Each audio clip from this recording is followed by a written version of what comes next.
So, hello and welcome to this podcast titled Late Reported Claims, brought to you by MCIEF. I'm Jim Schoonover, the Education Director of MCIEF, and we have with us today two distinguished guests.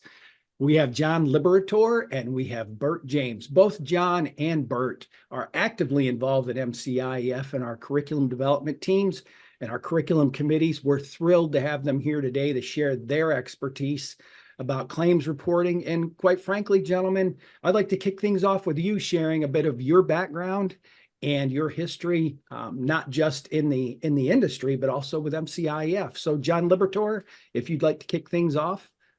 Sure, I'd be happy to. Here. Thank you, Jim. Good to be here.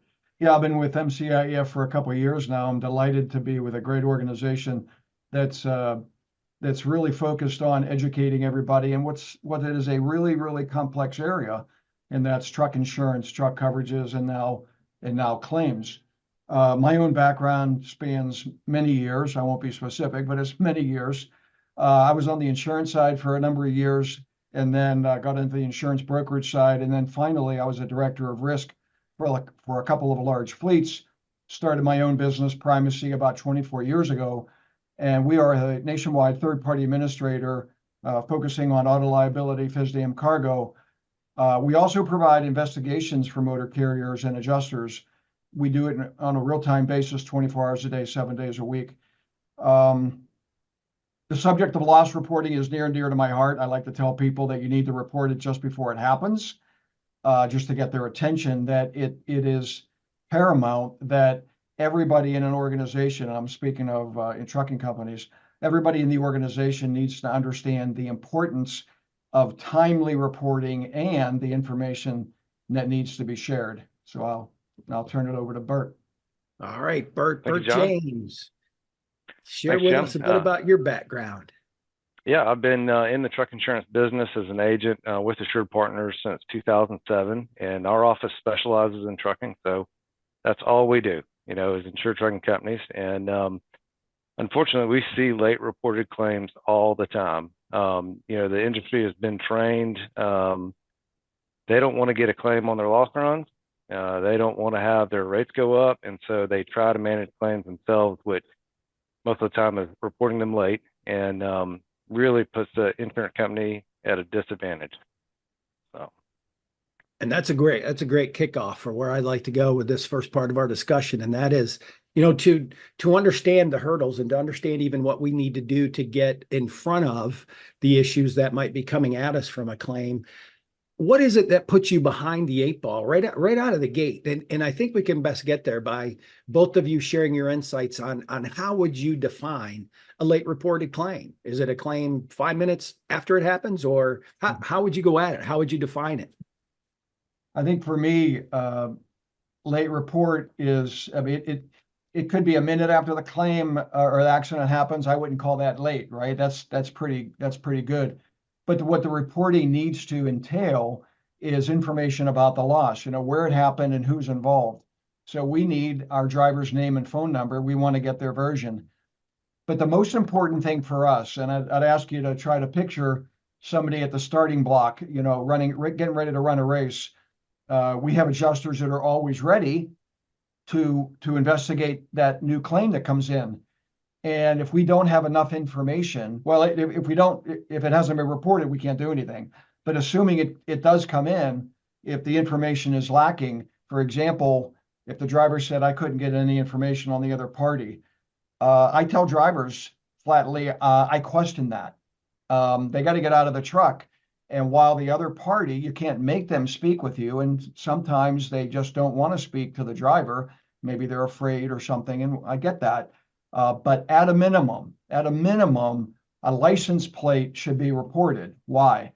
Because there's databases that I know we can hit right away, and we can find a registered owner within seconds. And not only the registered owner, but their address and phone numbers, plural phone numbers. And we start making calls to find out who was driving that vehicle, because we want to reach that other party as soon as possible. I think that should be the focus. So starting back at the beginning, loss reporting, it needs to be timely with robust information. And if I was asked, what's one piece of information, if you could have only one, that would be the license plate. Certainly, we want the name and the phone number, we want the driver's version and all that. But if we can get the license plate, now we're going down the road of getting a hold of the other party, because that's where the money is, frankly, in a potential BI claim. Burt, anything you'd add? Yeah, we always tell our clients, if another human is involved, if they're in the vehicle, if they're hit, if there's a human involved, it has to be immediately. As soon as that driver calls the dispatcher or trucking company, whoever reports the claim there, safety manager, has to report that into the insurance company immediately. For severe losses, we have insurance companies that'll send adjusters to the scene, which is great. You can get all kind of evidence, get statements, see what happened, see skid marks. If you're reporting a half a day later, all that's gone, Yeah, if I could add to that, I like to be a little more granular when talking to trucking companies, and I'll say, just as Burt said it, and I would add, regardless of apparent fault. So, example, driver is stopped at a red light and gets rear-ended. Well, he got rear-ended by an occupied vehicle, so you check that box. But a lot of companies would say, there's nothing for us to report.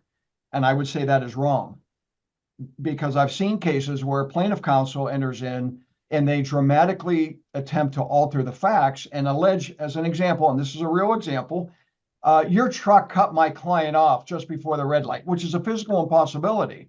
So in this day and age, all of us on the defense side, we have to be ready for anything. And I totally echo what Burt said.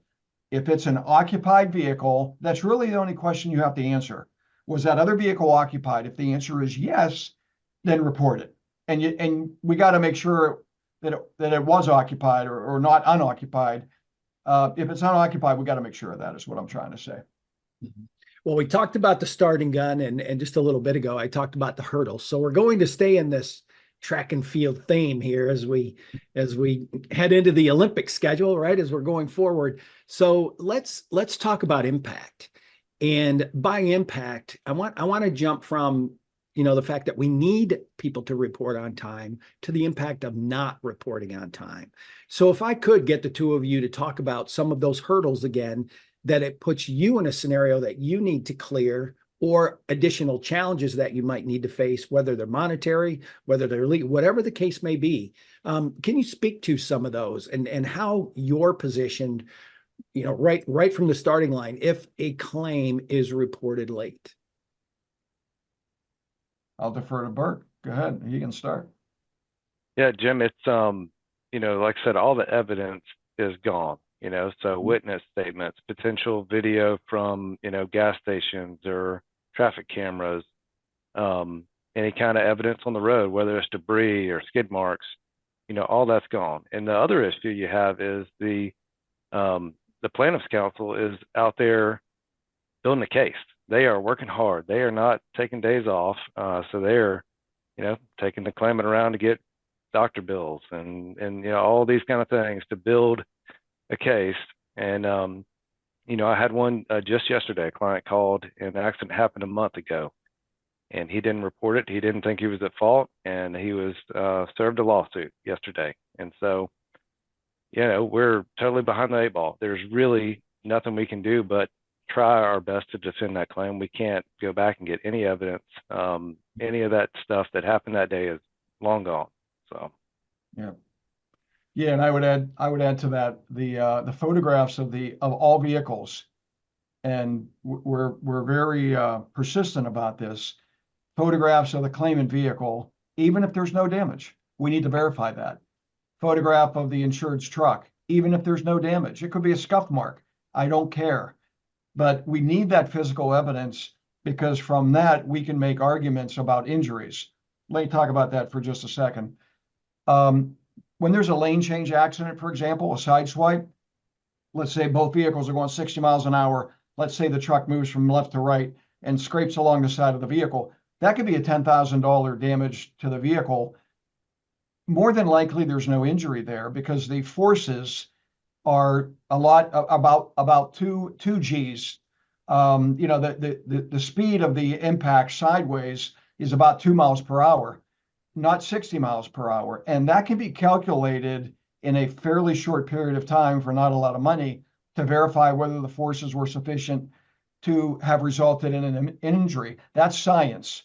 And that's, I know, a lot of times how we fight plaintiff attorneys, because all they need to know is that there's a truck. But Burt is absolutely right.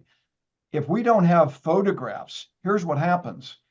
The car goes to a shop, it gets torn down and repaired, and then all we're left with is a version of the plaintiff or the claimant. Claimant is the name before lawsuit. Plaintiff, when the lawsuit's filed, is their version. And they may say, I got run over by that truck.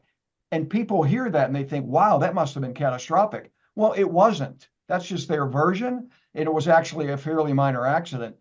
Most accidents, even with a truck, are relatively minor, what we call low-speed collisions. They don't all result in a physical injury. Yes, there's some soft tissue. Yes, people may have felt the impact. But again, Burt's right.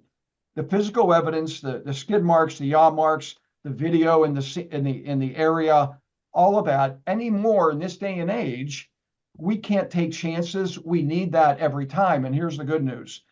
Getting that information doesn't take a lot of money.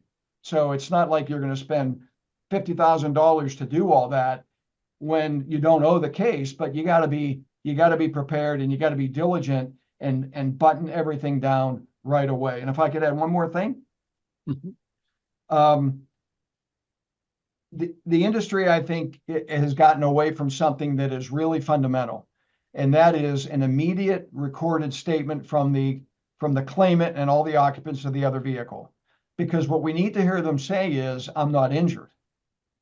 And you'd be surprised how many times people will say that because they're not influenced by cousin Louie, Uncle Frank, or plaintiff attorney down on the billboard, right? So to get a hold of them early, to be professional, polite, and you have a conversation that's recorded and they know that, that's hard evidence, and is very, very difficult for plaintiff lawyers to overcome that. As a matter of fact, we see them dropping a case when we let them know, hey, we got a recorded statement here, and your client said very clearly more than once, no, I'm not injured.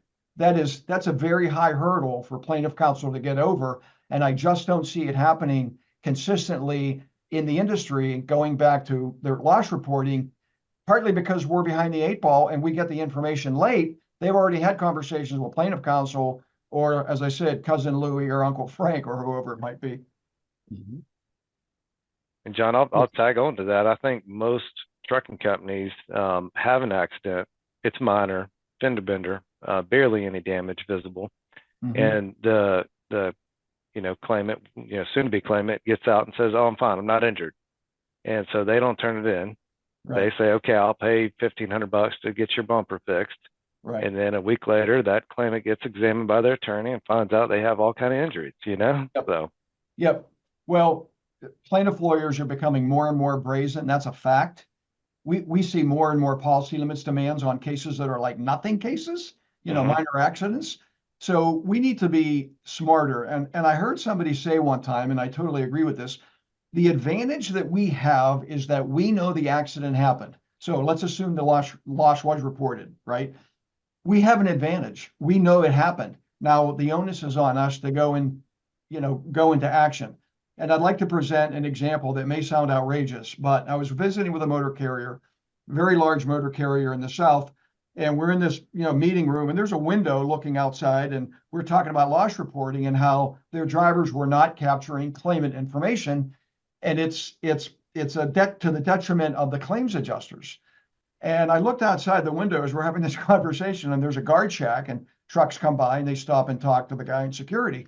And I said to the owner of the company, I said, you see your guard shack out there? The guy in that guard shack, even him, he needs to know the loss reporting procedures.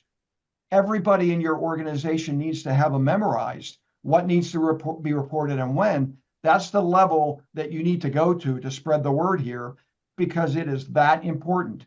When you don't do it one time correctly, Burt, I think you'd agree, that could be $100,000 in 6 months or 12 Easy. months. Easy. Would you like to save $100,000? I think the answer is yes.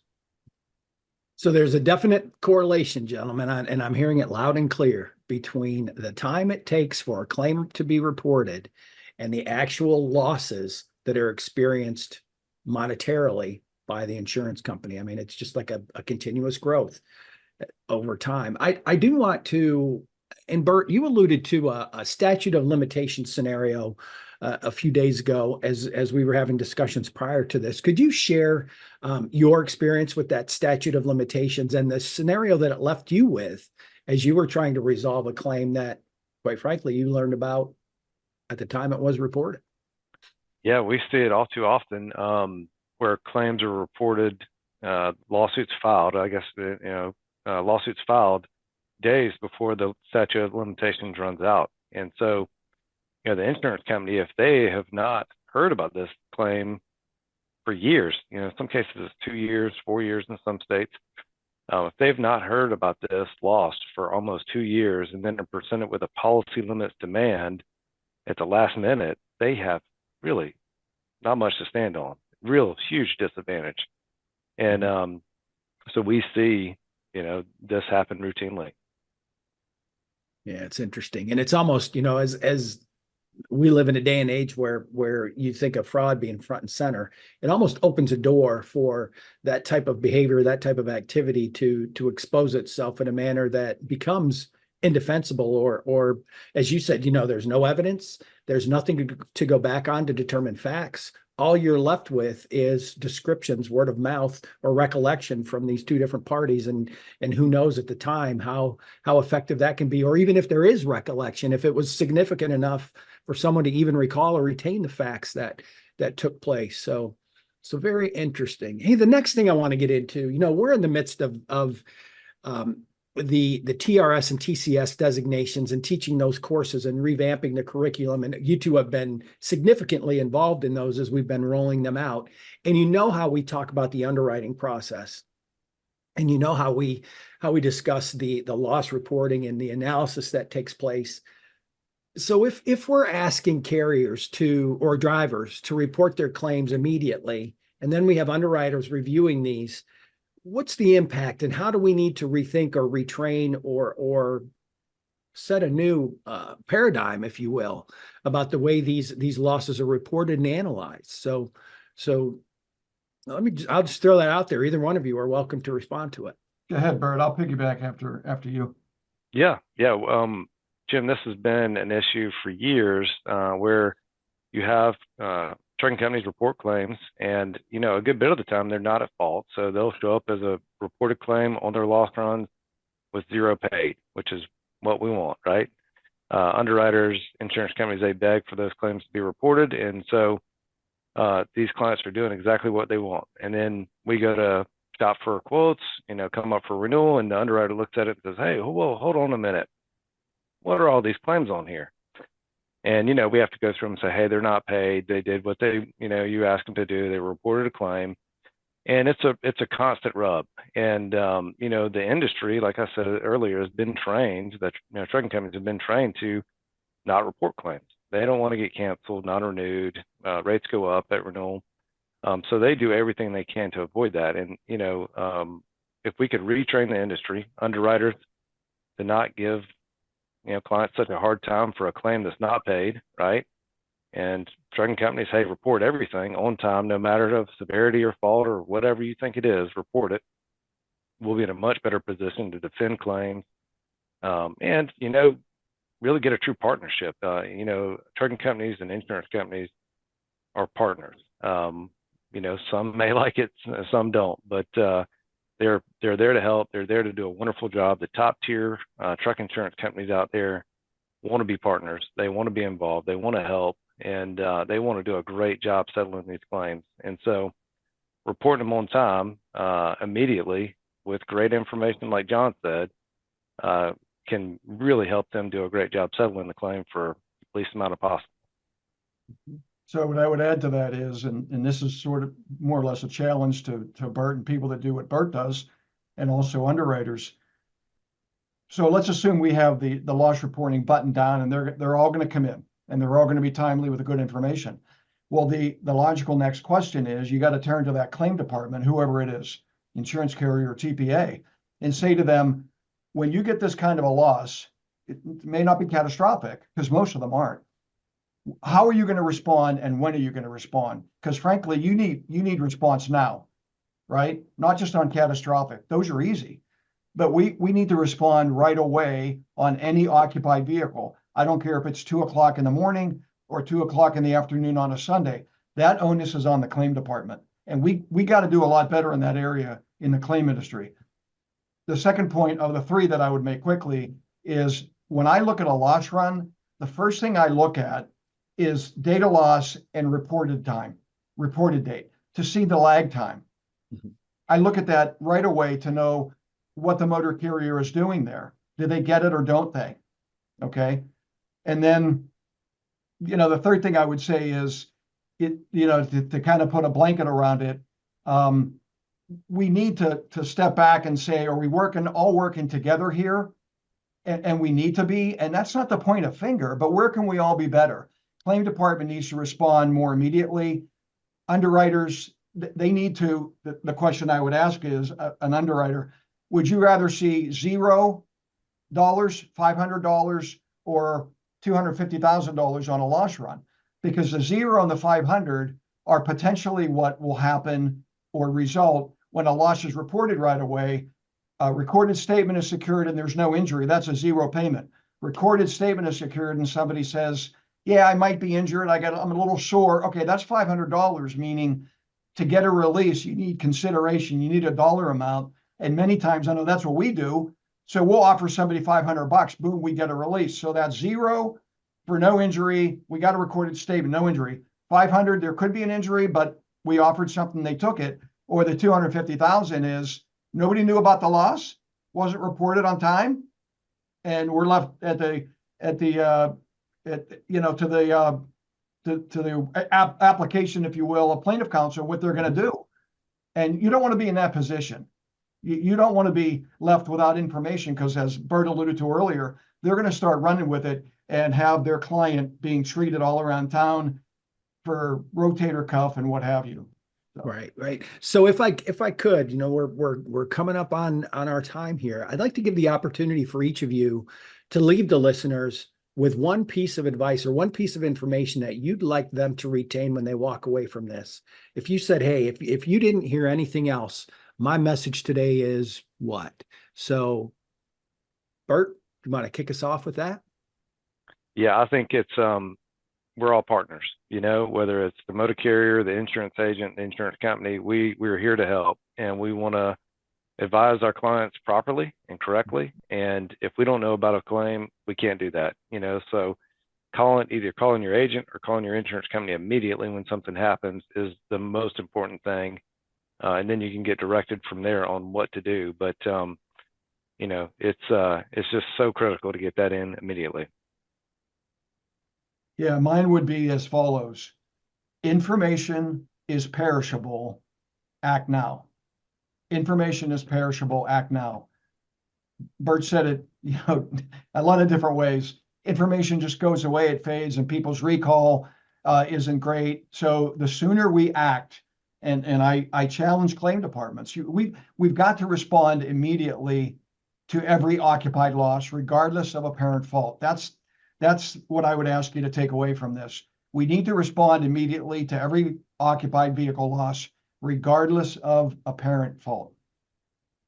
Thank you both. I want to again thank you, as I did at the opening, for the time and for your expertise that you've offered, not just for this podcast, but as we've gone through the curriculum redesign for our TRS and TCS designations. And here's my chance to give a plug to those programs.